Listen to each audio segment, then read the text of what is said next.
Love. It's one of the most complex emotions one can explore when writing a story, and no character can be truly fleshed out without the existence of it. Magic the Gathering has written some amazing love stories over its long history, with some triumphant and others tragic. Regardless of how they end, the journey love takes is always used to help build relationships and connections between characters, which results in some really great character development. And today, I want to explore some of the best love stories found in Magic the Gathering.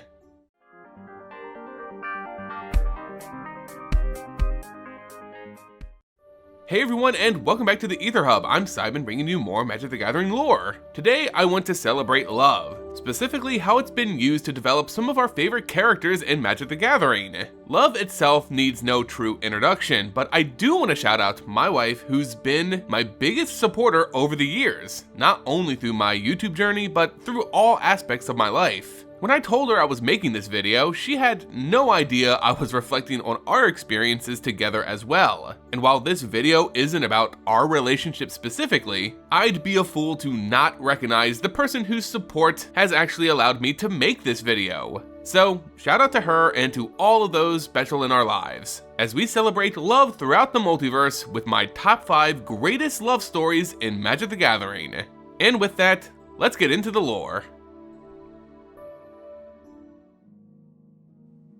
An older love story took place during the events of the Brothers' War occurring on Dominaria. This was the historic battle between two brothers, Urza and Mishra, over the very fate of Dominaria. While Mishra fought for the newly emerged threat flowing from Yawgmoth and his Phyrexian agents, Urza wasn't strictly a force for good either. Both brothers built monstrous war machines that rampaged across the plane, uprooting entire towns and scattering countless lives to the dustbin of history. Their war threatened all life on Dominaria, and both were willing to risk everything just to see the other fall. While most of Dominaria was pulled into the Brothers' War, allying with one side or the other, a third option rose from the devastation, a path for those who saw the true cost of this feud, and stood against it. This was the founding of the Third Path. While Urza and Mishra used their genius and artifice to build machines of terrible destructive capabilities, the Third Path collected some of the greatest minds of Dominaria to engineer means to survive the fallout of this war. They were to remain a neutral force, or objectively hostile against both brothers during the conflict, using their collective genius to, by some means, withstand the intensifying conflict and see peace returned. It was within this group, the Third Path, that our love story begins, as love blossoms even in the hell of war. Feldon was older when the Third Path was founded, and by that time, he was already an acclaimed archaeologist. He had an affinity for glaciers and the secrets they kept frozen, like a glimpse into history, and regularly spelunked through the ice retrieving great works of antiquity. Such items that had become famously attributed to Feldon's findings were his prized cane and an artifact device called the Golgothian Silex. In joining the Third Path, he would meet with his eventual wife, Loran, who was also a member. Much like Feldon, Loran was a lover of history and a skilled archaeologist, having been trained under Tokasia in her youth. Tokasia herself was a famed archaeologist and artifice, who taught her students the arts of digging through the past and uncovering the secrets of the lost Thran Empire, opening an entire world of artifice to them. As it turns out, Loran had known both Urza and Mishra as kids, with them being mentored by Tokasia around the same time. But this small connection wasn't enough for Loran to join either of the brothers when their war broke out. Loran looked to use her skills to help those innocents caught in the middle of the conflict, driving her to join the Third Path, where she would meet Feldon and fall in love. Feldon and Loran quickly became romantic, brought together by their shared love of archaeology and respect for history. The pair were married and became one of the most influential couples within the Third Path during the war. Their union was deeply important thanks to their combined research into the Golgothian Silex, which Feldon had discovered years prior, and Loran examined as a piece of artifice from a long-lost civilization. The magic that coursed through the Silex was powerful, so much so that others in the Third Path believed it to be some kind of weapon, one that they could use to stop Urza and Mishra. Though Loran saw it more as a historical artifact that offered them a glimpse into history, there was no denying the Silex's potential as a means to end the war. At this time in Dominaria's history, specifically on the continent of Terracer, magic was a lost art, a foreign concept few could comprehend. Some had managed to discover mana again and weave its colors into spells. This budding discipline was pioneered by Dranfa and his wife Hercule, who went on to found the Third Path together. This made the Third Path the premier school for scholars of magecraft during the Brothers' War, using magic as a means to counter the traditional artifice used by Mishra and Urza. Feldon would later be one of the foremost students of magic, and one of its earliest mages and teachers. Tragedy would eventually strike Feldon and Loran as war spares no one. Mishra would learn of the Third Path's aptitude in magic and march on their capital, Teresia City, looking to steal their knowledge. Members of the Third Path fought valiantly to defend the city, but Mishra's war machines and dragon engines proved too powerful to stop with their limited spells and artifice. Hercule, then the strongest wizard known, even lost her life in a massive arcane blast she cast that disintegrated 3 dragon engines. As Teresia City fell, Feldon stayed to defend it, but hurried his wife away. He gave her the Golgothian Silex, believing it to be the key to ending this war. Leaving it and all of their hope in her hands, Loran ran from the devastation. With the Third Path in shambles, Feldon wandered looking for survivors as well as his wife, but he was unable to find Loran as she had been captured during the sandstorm by Mishra's forces, namely the sadistic Ashnod. Ashnod took the Silex and tortured Loran for an unknown amount of time, forcing her to convey the secrets of the artifacts to her, eventually revealing her theory on how to activate its boundless magical properties. The runes were cryptic and hard to understand, but Loran managed to translate a line, "Pour in the memories of the land." With that, Ashnod released the injured Loran and returned to Mishra's side. The two wayward scholars would again find themselves at the foot of Feldon's childhood home near the base of the Ronam Glacier. Embracing, the two smiled, knowing they managed to survive the worst event of their lifetimes. And still, their love endured. Here, away from the growing Brothers' War, Feldon and Loran carved out a simple life. They lived happily in a cabin that could barely see the island of Argoth in the distance, the sight of which the Brothers' War would come to an end. They held each other as they witnessed the Silex blast. Knowing immediately what it was, Loran knew it didn't matter which side activated it, its devastation would certainly mean a total end of this war. All she uttered at the sight of the blast was, "Good." Feldon and Loran lived the rest of their lives in a cozy cabin as the effects of the Silex blast slowly came into view. The immense magical energy released caused Dominaria to plunge into a new ice age. As temperatures dropped, the aging couple found it hard to live their solitary life. 10 years after the Silex blast, with cold winds rising, Loran would die of sickness worsened by her old wounds inflicted by Ashnod. Feldon buried his beloved wife in a grave near their home, but his love for her wouldn't allow him to just accept this loss. He was a master artificer with countless great creations to his name. He figured with this vast knowledge of complex machinery, combined with his red mana, there may be a way to revive his wife's spirit into an automaton, in essence bringing her back to life. Though he built several realistic constructs with the likeness of Loran, none possessed her true essence, the spark that made her unique. In despair, he pulled the Power Stone core that fueled his final construct and placed it at his wife's grave. Feldon, overcome by grief, began to research the different disciplines of magic that had been founded since the end of the Brothers' War. He had already dabbled in magic as a mage. Now he turned to the other colors of mana in hopes of finding a way to return his beloved wife. So Feldon learned from the other master mages any secrets that could revive Loran. First, he found a mage of green mana, a hedge wizard as they're known, but the old hermit offered little in terms of returning his wife, saying that green mana can only influence the living.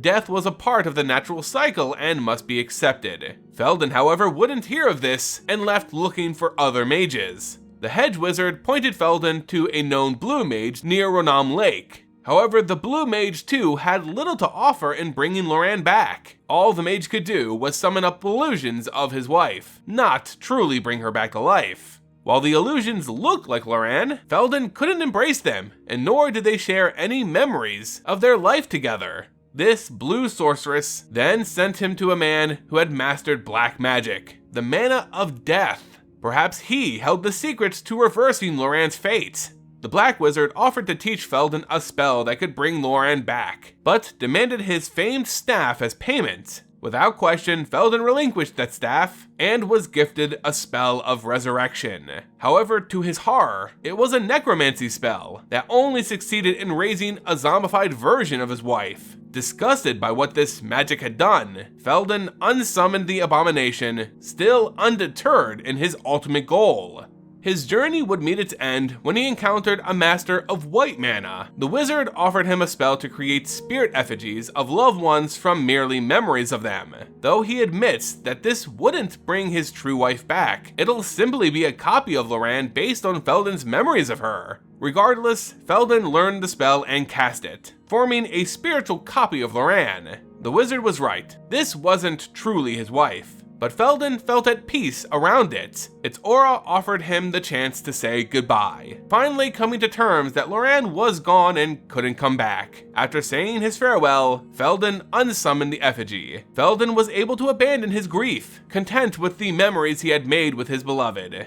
In searching for a way to revive Loran, Feldon inadvertently became one of the first masters of all 5 different colors of mana, skills learned out of despair which Feldon now shared with aspiring mages all across Dominaria, showing us that acts done out of love can truly affect more than just ourselves.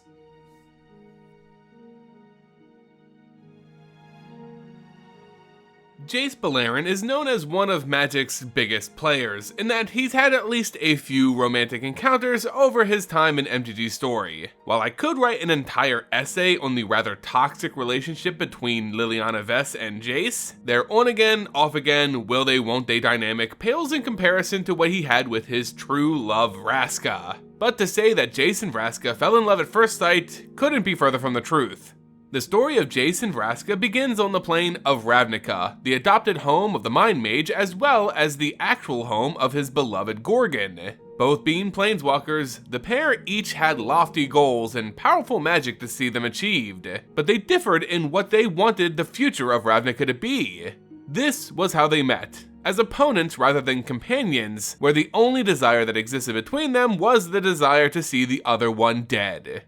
As Jace became the living Guildpact on Ravnica, a new shadowy figure began to stir in the undercity of Golgari territory. An unknown assassin had been striking targets throughout the city, posing their bodies in strange ways, as if they were trying to send a message with a unique tinge of cruelty meant for those of the Azorius Guild. This urban legend turned out to be Vraska, seeking vengeance on those who had tortured her and her kind in the past. But killing law mages and the intolerant was only the beginning. Vraska sought great change within her guild, the Golgari Swarm, and across all of Ravnica. But to set these plans in motion, she needed the power of the Living Guildpact. After coaxing Jace out of his sanctum through a series of murders with connections only he could perceive, the Mind Mage encountered Vraska in what he believed would be a trap. Vraska tried not to seduce the Living Guildpact, but as assassins do, used threats and manipulation to try and secure his cooperation. Jace, however, was used to these sorts of tactics and managed to leave this meeting with both his free will and life. In playing her hand, Vraska inadvertently exposed herself to the rest of Ravnica. Jace shined a light on her activities, making them very public. Vraska, losing the shadow she was comfortable in, leaves Ravnica with a large chip on her shoulder, but too some well-earned respect for Jace, who she described as a worthy adversary. They would next meet in a rather strange setting for these characters, and under very odd circumstances. Both would find themselves on the plane of Ixalan, but for different reasons. Vraska was sent to Ixalan by Nicol Bolas as a pawn in his scheme to become a god. The dragon promised Vraska control over the Golgari Swarm, as well as vengeance against those who had persecuted her, should she deliver an artifact from Ixalan to him.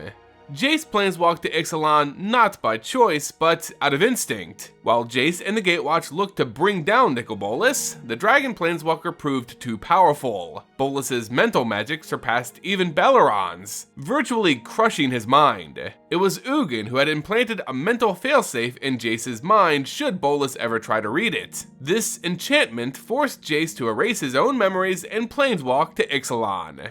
Jace finds himself on an abandoned speck of land with limited memories of who he was. Though the more basic memories would return over time, great swaths of his experiences were unreachable in his mind. This is where Vraska and Jace were fated to meet again, as Vraska, now captain of a pirate crew out searching for Bolas's artifact, finds the disheveled planeswalker drifting out at sea on a shoddy raft. Vraska's first instinct was to kill Jace, who had caused her nothing but a headache on Ravnica, but in finding he had no memory of their past, she decided a tame master illusionist was more useful to her than a dead one. Together, Vraska as captain of the Brazen Coalition and Jace as a pirate of her crew, raided ships of vampires, sailed in merriment, and protected one another from harm.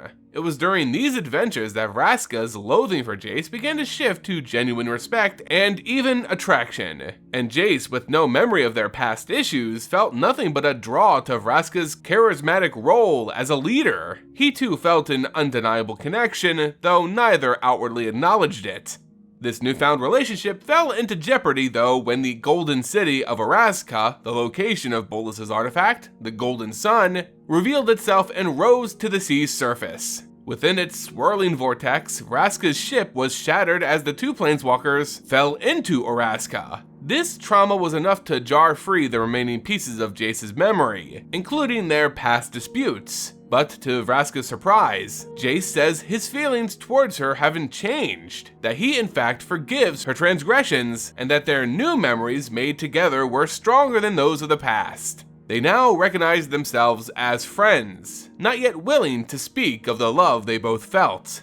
That spark would come, however, as the pair would meet with a living legend from Ravnica who also was stuck on Ixalan, the founder of the Azorius Senate, the Sphinx, Azor. The ancient Paran of Ravnica's Law Guild had come here to create the Golden Sun artifact, losing his planeswalker spark in the process. He was a being obsessed with establishing governments, systems of law, and demanding order from worlds that were not his own.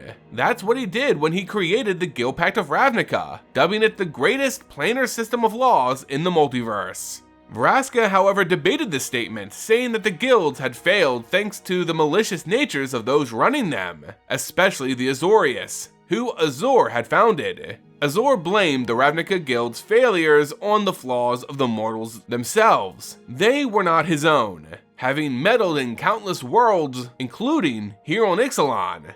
Vraska looked to kill Azor, but Jace stopped her, acting for the first time to temper his love's more harsh reactions, deciding instead to use his powers as living Guild Pact to wipe Azor's memory clean and make him a prisoner on an abandoned island. It was this event that caused Vraska to truly fall in love with Jace. He didn't have to do anything to help her, nor did he have to step in and stop her from killing Azor. Jace intervening proved that he cared about Vraska's life, both physically and emotionally, while him mind-wiping Azor also showed he would still stand up for her. This recognition of love at the surface would be short-lived, however, as Vraska reveals that she's working at the behest of Bolas here on Ixalan.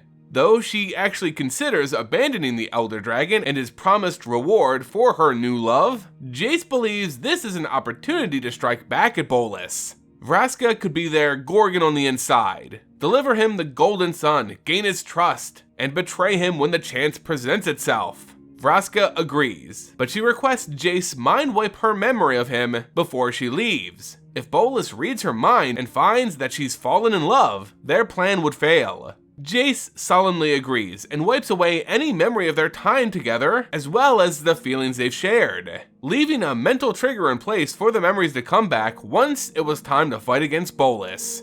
Returning to Ravnica, Vraska gets what Bolas had promised. She assumes leadership over the Golgari swarm and continues to aid the dragon in preparation for his invasion. Vraska cares nothing for the Elder Dragon's plans, only truly caring about her people in the Undercity. She loves the Golgari and believes under her leadership, they can finally be prosperous and respected. This is her first and only concern. As the Golgari Guildmaster, a mind mage of the Swarm detects the mental lock placed by Jace on Ixalan and removes it. Suddenly, all of her memories, along with her feelings towards Jace, rush back. She's pained by guilt for having furthered Bolas's goals here on Ravnica, but saw no other way to secure the future of the Golgari. Bolas would dispose of her in an instant and crush the Swarm, if she didn't play along. Feeling as if she's betraying Jace, Vraska continues to be a pawn of Bolas. This all changes, however, as Bolas starts his invasion of Ravnica and realizes her Golgari swarm wouldn't be spared from this devastation.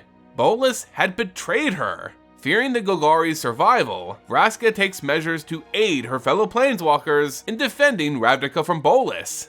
During the War of the Spark, Jace and Vraska finally meet again, surrounded by the rubble that used to be Ravnica. Jace tries to remove his mental block, only to find that it was already gone. Vraska pours her heart out to Jace, revealing that, despite knowing she furthered Bolas's plans, she did what she did because of her hatred toward the Azorius and others on Ravnica who put the Golgari down. Jace again accepted her as she was, embraced her, and forgave her, promising that they will be together again should they both survive the war. Bolas would be defeated by the combined efforts of the Planeswalkers on Ravnica, with Vraska playing a key role in minimizing the innocent deaths of civilians by sheltering them within the Undercity. During a plane-wide celebration of their victory, Vraska and Jace would reunite and finally share a kiss. Over the next several days, as Ravnica healed in the immediate aftermath of the War of the Spark, Jace and Vraska shared sort of a storybook life together. They explored their new world as loves, and shared dreams of the future. Still, their relationship came with a lot of baggage. Vraska had lied to Jace repeatedly during their time together, while Jace too still harbored complex feelings towards Liliana Vess, a love interest of his own before meeting Vraska. Ultimately, Vraska had always and would always choose her people over Jace, something that caused a growing distance between the pair. The fallout of this war was not just a damaged plane, but a damaged relationship that sadly came to an end.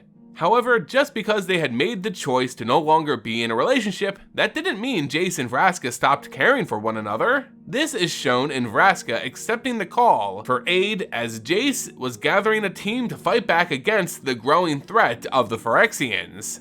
Their bond would be tested on New Phyrexia as their strike team would quickly become overwhelmed and scattered. Vraska was captured and locked within a Phyrexian Colosseum, forced to fight to the brink of exhaustion. The mental connection Jace and Vraska shared allowed him to find his love, only to discover that she had been mortally wounded. Rather than abandon her to die alone, Jace elected to instead hold her in these final moments, hoping to leave before the Phyrexian infection took her completely.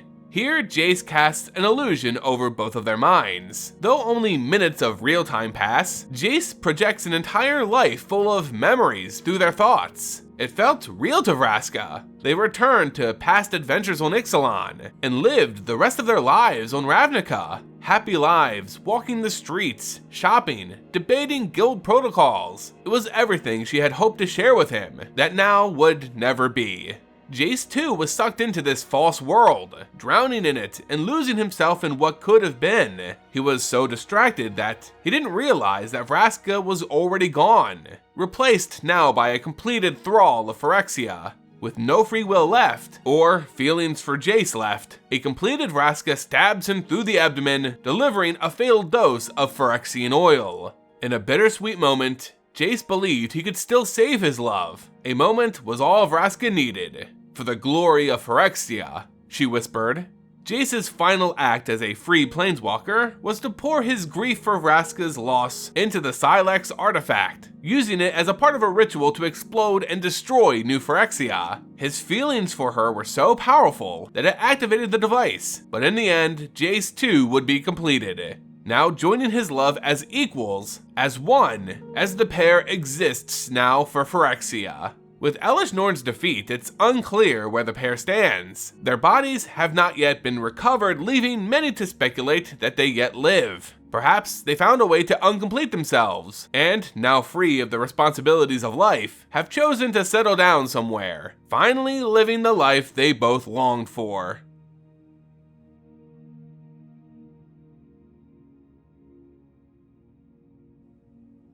This magical relationship in Magic the Gathering will come as a bit of a controversial pick for me, but hear me out. After everything these two bloodsuckers have gone through, I think there may be some true love growing between the vampire lords of Innistrad, Edgar Markov and Olivia Voldaren. But if you're not familiar with their love story, let me bring you back to the very beginning.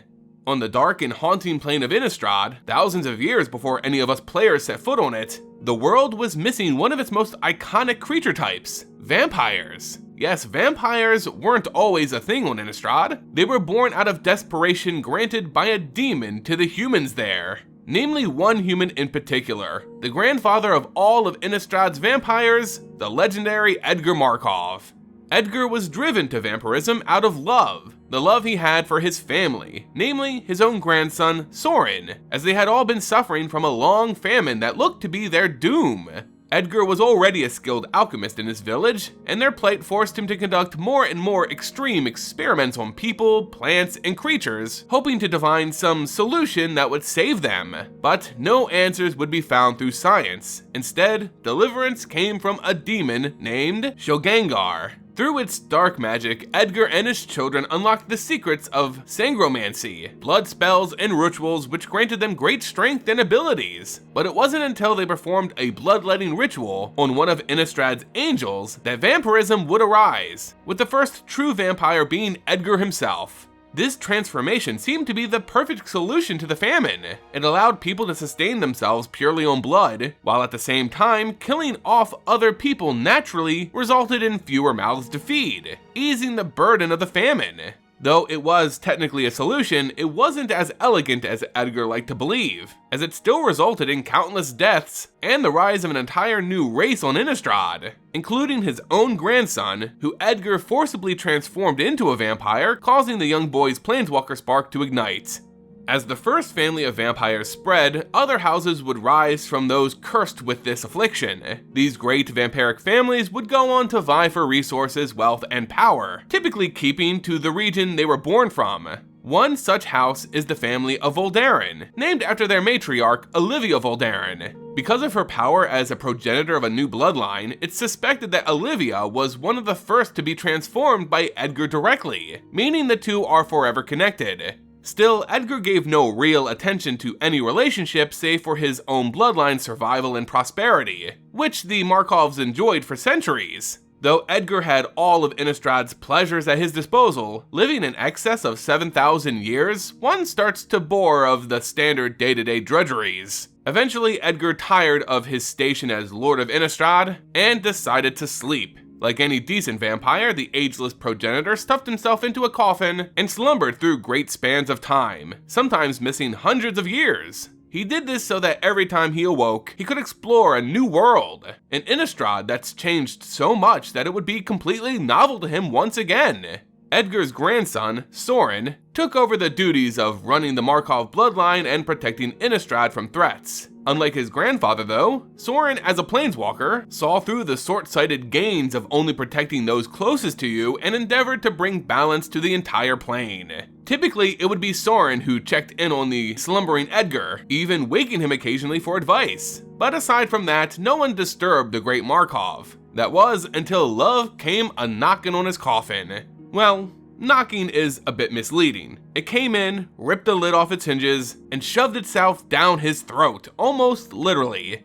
Olivia Voldaren saw an opportunity developing on Innistrad. The plane had been tortured by numerous interplanar conflicts. Sorin's involvement in those disasters resulted in his House of Markov being the weakest it had ever been in its long history. It was the perfect time for the Voldaren bloodline to usurp their status as Lords of Innistrad. Typically this would mean war, but Olivia was cunning. Why fight your enemies when you can simply wed them? A proposal can be just as powerful as any standing army.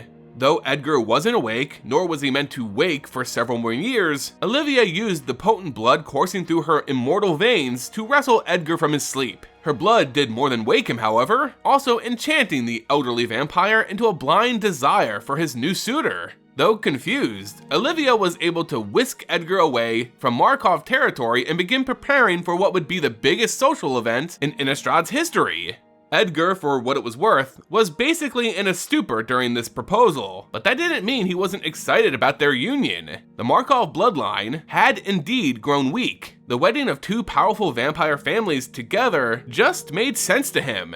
For Olivia, her true intentions, masked by false feelings, was to become the most powerful individual on Innistrad. To do that required legitimacy, which she would gain by wedding Edgar. But it wasn't just other vampires she looked to rule, she wished to rule all of Innistrad, which was a much more difficult goal to achieve. To truly rule Innistrad, Olivia would need to subjugate the vampire's greatest threat, the Plains Angels. And what better wedding gift to give her groom-to-be than the Archangel Sigarda, captured and prepared to be used in a sangromancy ritual that would give her control over their adversaries. And as it turns out, Daddy Edgar and his powerful control over sangromancy would play a crucial role in this. Despite dire warnings from his grandson, Soren couldn't make Edgar see how this plan would upset the precious balance of Innistrad and collapse the plane into a wasteland devoid of life. Olivia's hold was just too strong. The Markovs would even fight with each other over this dispute, threatening to fracture what was left of this once noble house. Luckily, there were those on the plane looking to stop this unholy matrimony from taking place, namely the werewolf planeswalker Arlen Cord. She, along with members of the Gatewatch, managed to crash Olivia's wedding and put a stop to their scheme, freeing the captured angel and even breaking the enchantment that still clouded Edgar's mind. Now, with their plan falling apart and Edgar able to see the disastrous consequences should they succeed, the groom pleads with his bride to end this madness. Olivia does, but only after being thoroughly defeated by the Plains heroes and fleeing for her life, with her new husband in tow. Yes, their marriage was one based on a lie and manipulation and the pursuit of personal power, but after all of that was exposed, at the end of the evening, Olivia and Edgar still ran off together. And that's the important bit here. For whatever reason, despite their disagreements, Olivia and Edgar still decide to elope away into the unknown as a couple. Meaning that maybe there was something more between them than just Olivia's ambition, keeping the hope for love alive on Innistrad.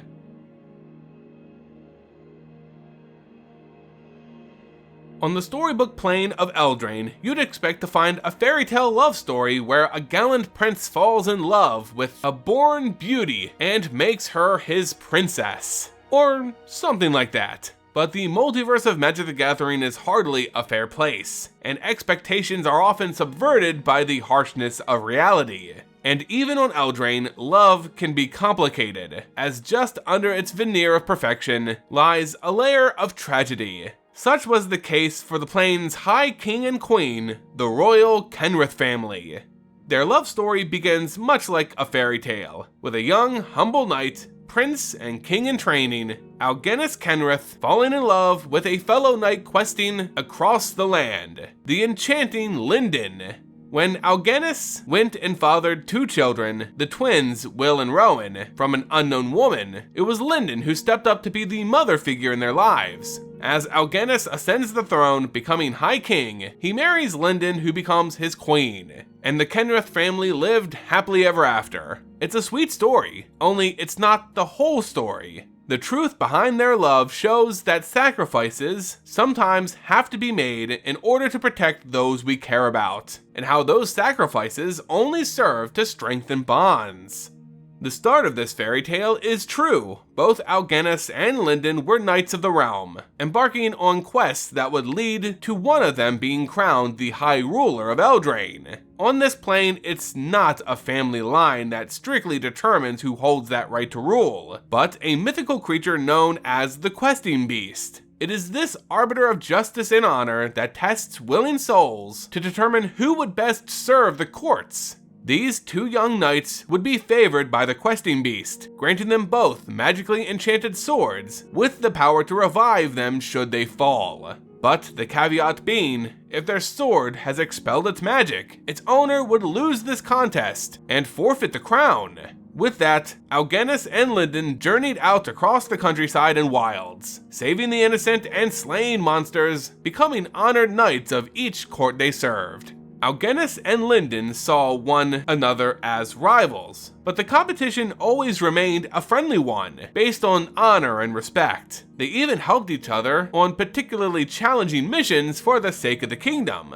These were the true marks of their candidacy, and over the course of this year-long quest, the knightly pair fell in love. Though they didn't deny their feelings, still only one could be the High Ruler, beckoning them both to continue on. This meant they couldn't always quest together, but Algenus and Linde did try to meet up every few months to rekindle their love. While Algenus was off questing on his own, he would fall victim to the curse of a witch who made her home in the wilds of Eldraine. The enchantment enthralled Algenus, making him her mindless slave. She would use this royal knight in a spell most foul, one that would reverse the effects of age on the witch, keeping her forever youthful and beautiful. For the spell to work, a special ingredient was required: king's blood, the blood of royalty. Though Algenus' blood would have worked for the spell, the witch hoped to keep him as a steady supply of this rare substance. This meant the witch needed to tap into the knight's bloodline, his children, the children he would have with her.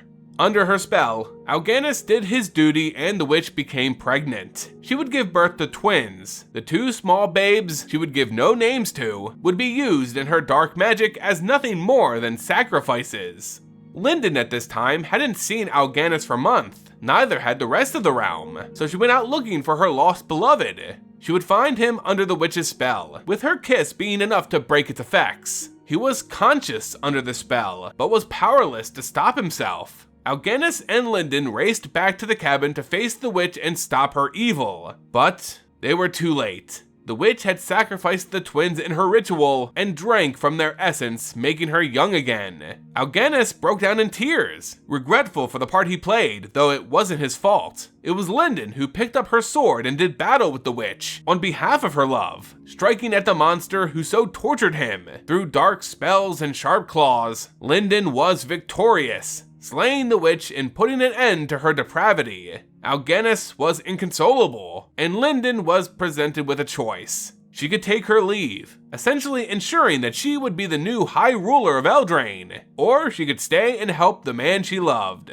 Without hesitation, Linde laid down the enchanted sword given to her by the questing beast years before. She called upon its magic, casting the spell upon the lifeless bodies of Algenus' children.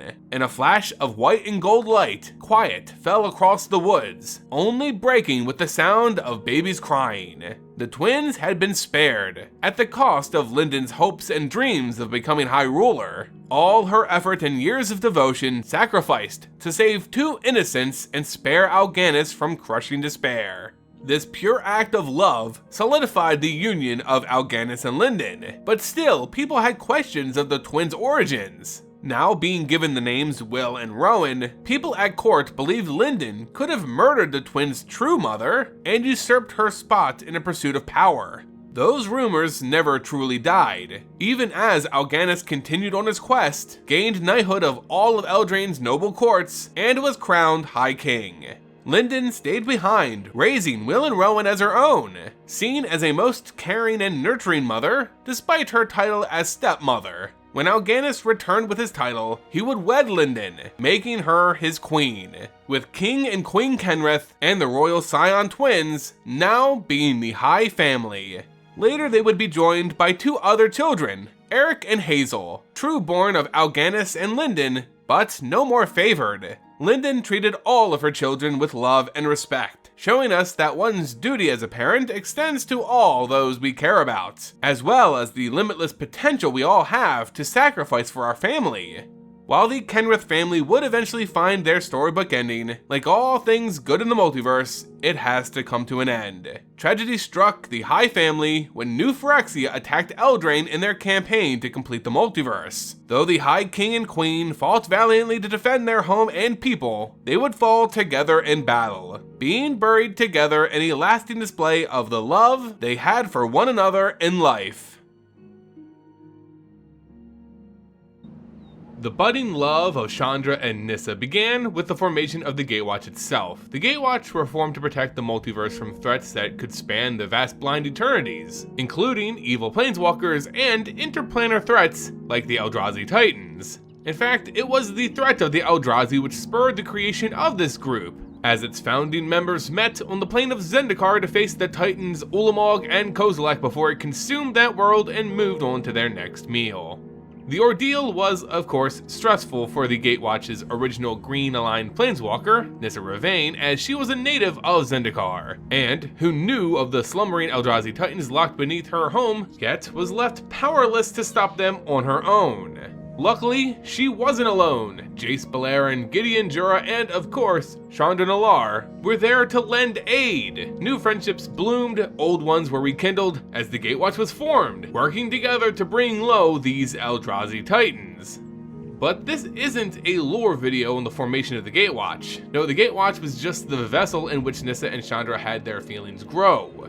In truth though, this sense of an attraction didn't really occur until the epic, penultimate fight between the Gatewatch and the two Eldrazi Titans, as the group pulled the very essence of these forces of nature into Zendikar itself. Nissa and Chandra were the ones commanding a magnificent spell that would finally end them. Nissa worked the ley lines of Zendikar to channel its mana into binding the Titans' physical forms to the plane, but also channeled that mana into Chandra Nissa, who used it to cast the biggest fireball spell the multiverse had ever seen.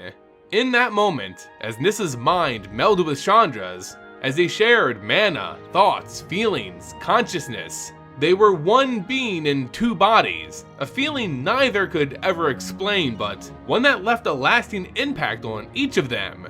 This power was enough to incinerate the Titans Ulamog and Kozilek, leaving nothing but charred chunks of their flesh raining down on Zendikar. The Gatewatch were victorious, and while at the time no one could really put it into words, a relationship neither could deny formed between Chandra and Nissa.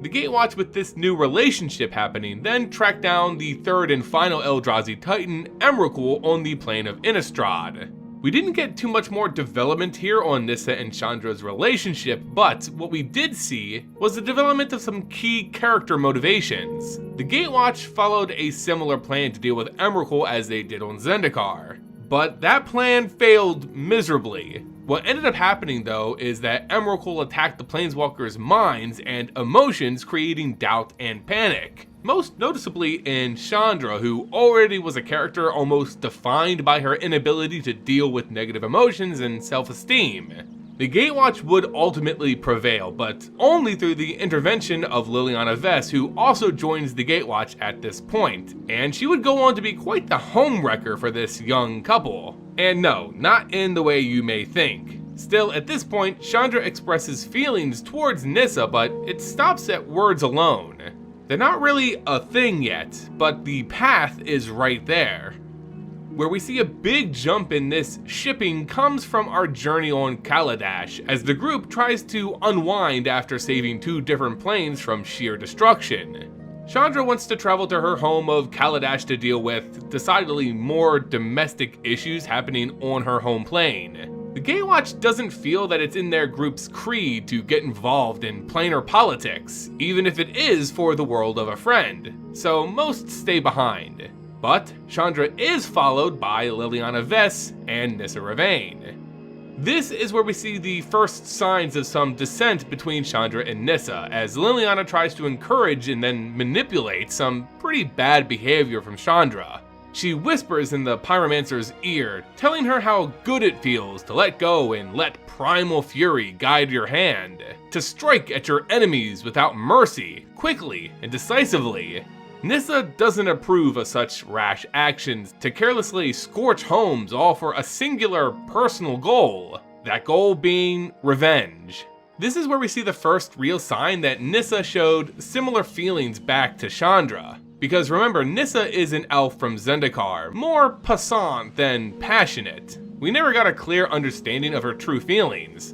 Chandra, being a red-aligned pyromancer, well, she was pretty upfront about her emotions and feelings. While it was always sort of implied that Nissa also felt the same, it was never outwardly spoken. But in this instance, we can see that Nissa does care for Chandra.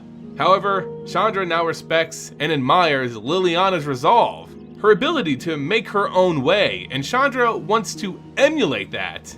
Still, it left Chandra in a pretty weird position. Though she respected Liliana, Chandra really loved Nissa, and that would become even more clear as the two actually talk in quiet moments amidst their adventures on Kaladesh. Nissa teaches Chandra to meditate, chant, calm herself before her rage topples over and she loses control of her fire magic. In the past, Chandra had let her passion get the better of her, letting loose torrents of fire without any directed path. While her education at the Carol Keep by Jaya Ballard taught her to loosely direct her spells, it was Nissa who taught her to keep control, no matter the situation. It was this imagery she used, picturing a candle in the middle of a lake. It's actually been a long time since I've read this story, but it was some chant and meditation like that, which really calmed Chandra down. This came into major play when Chandra and Nissa faced Baral, the Kaladashian official who murdered Chandra's father and who tried to kill them all throughout this story. Though Baral tried to goad Chandra into losing control, which he believed would put him at an advantage in a fight, Nissa calmed her down using that same type of meditation, giving the couple the edge in this fight and a very restrained victory. Before Kaladesh, there may have been sparks and unspoken feelings, but after, Chandra made her position very clear. She loved Nissa Ravane, but Nissa, being who she is, didn't follow that step forward. Not yet. The Gatewatch then traveled to Amonkhet. There, Nissa and Chandra did some investigating on their own, showing more how they are sort of following into this couple teamwork mentality. They basically were doing everything together at this point. They uncovered the unknown past of Amonkhet as Nissa communed with the mana ley lines of this world, speaking to the essence of Amonkhet. They found out that Bolas had come to the world at one point and devastated it, but still kept it around forever altered, a truth that would be revealed later on. Nissa, though, would find another reason to butt heads with Liliana, as she had previously with Liliana trying to quote-unquote corrupt Chandra. As the group helped her in killing one of her demon lords who was conveniently living on Amonkhet as a lackey of Bolas, Nissa couldn't help but feel like they were manipulated by the necromancer for her own needs. A point that would be pursued further as the same thing would be asked of the Gatewatch on Dominaria. Yes, after helping Liliana Vess kill a demon lord on Amonkhet, and after the group was utterly destroyed by Bolas on Amonkhet, Liliana bails on the Gatewatch, only to show up again conveniently on Dominaria with another demon lord she's looking to kill. It all seemed just a little out of sorts for Nissa. This was the pivotal moment for Nissa and Chandra's relationship, when Nissa renounced her vows to the Gatewatch and quit the Planeswalker organization. She quit because the group, despite feeling manipulated by Liliana Vess, would again help her kill a demon lord of hers, Belzenlok. Nissa had had enough. She could not go on providing aid to a group who was now enabling Liliana Vess, who Nissa believed could be an equal threat compared to Nicol Bolas. With that, she quit the Gatewatch and Chandra was devastated. To Nissa, it looked like Chandra had picked Liliana over her own principles. Their relationship would never be the same after that. Still, nothing brings old flames back together quite like a war, especially one you're forced to fight in. Even before the Planeswalkers were all sucked on to Ravnica as part of the spark-stealing plans of Nicol Bolas, Jace traveled to Zendikar to try and re-recruit Nissa back into the group before their final fight, but Nissa declined. Yet, as the interplanar beacon is switched on, awkwardly Nissa is brought to Ravnica anyway and is trapped there by the Immortal Sun. Like it or not, Nissa is fighting with the Gatewatch one last time. Even still, Chandra and Nissa don't have any time to really talk about unresolved emotions, as they're given different tasks to help in the plane's defense. Nissa goes on a diplomatic mission in an attempt to have the last remaining neutral guilds of Ravnica join in the fight, while Chandra joins another group to find and shut down the Immortal Sun artifact so that some innocent planeswalkers could escape with their lives. Both groups perform their duties without fail. Chandra gets some revenge on Dovin Bane, a villain from Kaladash's storyline, while Nissa animates the entire guild hall of the Selesnyan Conclave, Vitu-Ghazi, to fight the Dread Horde minions of Bolas.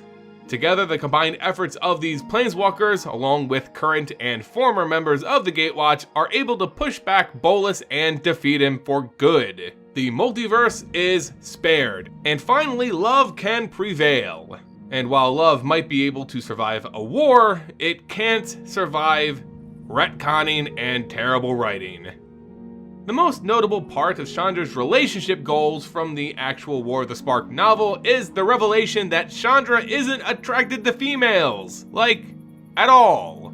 It's written in a ham-fisted way, not in character at all, especially as we had so much build-up for this relationship. Oddly enough, in War of the Spark, it's written out that Chandra is attracted to big, muscled, manly men. And no, that wasn't sarcasm, that was a direct line. Big, muscled, manly men. Probably one of the worst constructed lines ever to explain the complexity of the nature of attraction in a character literally built to have complex relationships.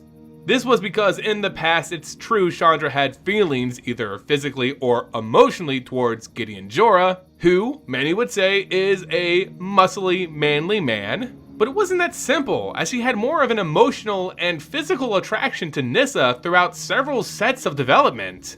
Basically, the writer threw all of that away, and just declared, no, actually she only has a thing for big muscled men. So you can start to see where there's a lot of contention with the writing in War of the Spark. At the end of the War of the Spark, Nissa finds it in herself to rejoin the Gatewatch, realizing that their mission is a just and noble one, that even if they fail at times, they do try their best for the good of all, and that's something that Nissa can really get behind. Chandra, in witnessing the death and sacrifice of Gideon Jorah, admits to everyone that she in fact loved him as more than just a brother as previously suspected. How much more, we'll never know. But right after that, Nissa and Chandra share a touching moment where again, Chandra professes feelings for Nissa. Feelings that Nissa, for the first time, could put into words. Yes, it was love. Yet still, the mood was sour as grief and joy were mixed. As we enter into the follow-up story of Forsaken, the wrap-up for the War of the Spark novel, we explore the true end to the Nissa and Chandra ship. They both meet again on Theros, as the Gatewatch holds a memorial for Gideon. Here, the two talk briefly. Nissa invites Chandra to come with her to Zendikar. They may not be a couple for a myriad of reasons, but they were still true friends. However, with the loss of Gideon, Chandra spirals into depression, self-pity, and doubt. The same exact feelings that plagued her youth. This idea that she just didn't do enough to save everyone, to even save her friends. The conversation turns cold, as if their friendship too was coming to a close. Nissa leaves for Zendikar, and Chandra goes out to find her own purpose. This is when we get the kill shot for this love story, the true end of the Nissa-Chandra ship. And boy, did that ship sink quick. Here are just a few direct passages from the novel, just so you get the full brunt of this end. Nissa, Chandra said, hoping that just for a moment, for just one little moment, the sight of the elf would make the pyromancer's cheeks burn, make her heart skip a beat, give her those flutters. But no, Chandra had never been into girls. Her crushes, and she'd had her fair share, were mostly the brawny and decidedly male types, like Gids. But there had always been something about Nissa Ravane specifically, something the two of them shared in that great chemical mix, arching between them like one of Raul Zarek's lightning bolts, that had thrilled her from the moment they first met. Now everything's different. It was over before it ever had a chance to begin. Maybe they had missed their moment. On Ravnica, in the wake of Gideon's death and Bolas, they had admitted to each other that they loved, but both of them knew deep down they were only speaking platonically. This would have been a tragic end to one of the more interesting relationships happening in Magic the Gathering, but as fate would have it, retconning is no match for true love, as we would see a return of the emotional bond between Nissa and Chandra. This first begins in the story of Zendikar Rising, as Nissa reflects on how things ended between them, the elf sensing a feeling like regret and wonders openly, what if? What if they stayed together on Theros? What if she had only accepted Chandra as she was, for the person she had grown to care for? While these were merely just thoughts, pushed to the back of Nissa's mind as she dealt with healing her home of Zendikar, their presence meant something for these characters still remained. While Nissa was successful in healing the wild mana of Zendikar, helping her home recover from its injuries inflicted by the Eldrazi Titans, the multiverse was gearing up for another massive conflict, the war against Algenus Linde and New Phyrexia. Chandra is the one who volunteers to recruit Nissa to their cause. While in their first encounter since the War of the Spark doesn't do much to expand their relationship, Nissa does agree to help fight New Phyrexia because it is Chandra asking for aid, and because of the distinct danger they pose to Zendikar. Nissa was a part of the strike team who would venture to New Phyrexia to take out the invasion tree, which she hoped she could use her power over nature to somehow talk with this once natural object. However, Algenus Linde had planned for the intervention of planeswalkers, and Nissa found herself trapped in the hunter's maze of the Praetor Vorinclex, where she would be captured and completed. Chandra stayed behind, waiting for news of the strike team and of her beloved, acting as a secondary group that would act if the strike team failed. Chandra nearly broke down in despair as she hears of her worst fears. Though they had never had the chance to truly embrace their feelings, Chandra felt a great loss for Nissa, who was simply noted as being missing. Recognizing that she loved Nissa, Chandra would not abandon her to a fate on New Phyrexia. So long as there was hope, Chandra would fight for her. Despite warnings, Chandra traveled with Ren to New Phyrexia to find Nissa. When they next meet, it's to a devastating revelation, as a now fully completed Nissa Ravain stands between Chandra and her allies, looking to bring down the invasion tree. Chandra is lost in despair. Though Nissa is standing there right in front of her, she knows that the true Nissa is already gone, though her feelings for her almost cause her to fall victim to the completed Planeswalker. Nissa, through an oddly metallic voice, calls out to Chandra, preying on the feelings she had once felt as a fleshling and the memories they had shared together. Nissa tries to welcome Chandra into their new family, where they could be together forever. Chandra yearns for it, but knows it could never be. Not like this. With manipulation being unsuccessful, Nissa opts instead for violence, lashing out at Chandra with metal cables now instead of natural vines. Though Chandra initially dodges and deflects the attacks, hesitant to strike a blow against something that looks like Nissa, the fight is cut short by Elspeth Tirel, who knocks the completed Nissa unconscious. With the March of the Machine coming to an end with Algenus Linde's defeat and New Phyrexia's banishment from the multiverse, Chandra again risks her life for Nissa as she fights to and carries away Nissa's completed form back to safety, keeping hope alive that somehow they can reverse its effects. Chandra was there as her allies, Teferi, Karn, and Melira, were able to complete a ritual that saw Nissa's body cleansed of its metal appendages and her heart free of glistening oil. The first thing a freed Nissa sees when she opens her eyes is Chandra standing above her with tears streaming down her face. In the aftermath of this costly war, Nissa and Chandra finally act upon the feelings they had shared for so long. Chandra overcome with joy at seeing her love safe, and Nissa realizing how much Chandra had risked for her. They embrace and share a kiss, solidifying what was always meant to be. Though it took some twists and turns to get there, Chandra and Nissa were always destined to fall in love. However, that war was not totally without consequences for this new couple. Nissa had lost her Planeswalker Spark as a result of the multiversal pruning, while Chandra retained her ability to traverse the multiverse. Nissa feared that Chandra wouldn't be able to stay by her side, locked to just a single plane. Her very nature would have her adventuring to other worlds. This, however, was an unwarranted fear, as the fabric of the multiverse was beginning to rip slightly, opening pathways through the Blind Eternities, Omen Paths, a way for non-planeswalkers to planeswalk. With one of these Omen Paths opening right in front of the couple, they join hands and step through it, knowing they'll continue to explore the multiverse together.